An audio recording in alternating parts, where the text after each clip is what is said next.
Are we going to have an AI bubble? That's the last question. Okay, so I think it's really important when you look at what's happening around the world and go back to first principles of what's happening in computer science and computing. There are three things that's happening. The first thing is that we all know that Moore's law has run its course, and the amount of demand for computing versus the amount of computation we can get out of general purpose computing is really challenging. And so the world's been moving to accelerated computing for some time. We've been pushing this now for over 20 years. Let me give you one statistic. I was just at supercomputing. 6 years ago, CPUs were 90% of the world's supercomputers, top 500 supercomputers. 6 years ago. This year, less than 15%. Went from 90% to 10%, and meanwhile, accelerated computing went from the other way, 10% to now 90%.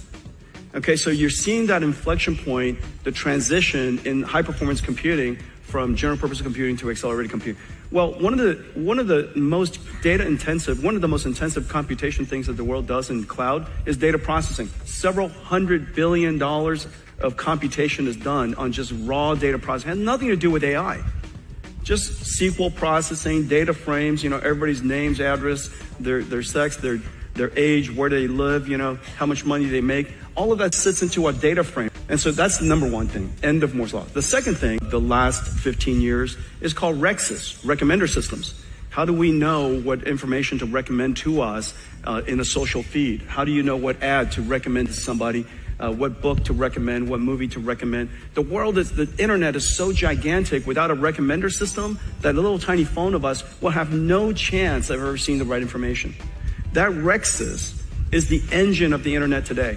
That's going generative AI. It used to be running on CPUs, now it runs on GPUs. Which then says the third thing, if you just look at those two applications, many of the internet companies can build an enormous number of GPU supercomputers just doing that.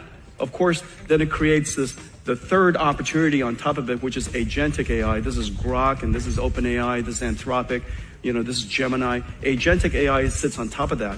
But don't forget to think about what is happening underneath what everybody sees as AI today. There's a whole movement of computing from general purpose computing to accelerated computing. And that, if you take that into consideration, you'll come to the conclusion that in fact, what is left over to fuel that revolutionary agentic AI is not only substantially less than you thought, and all of it justified.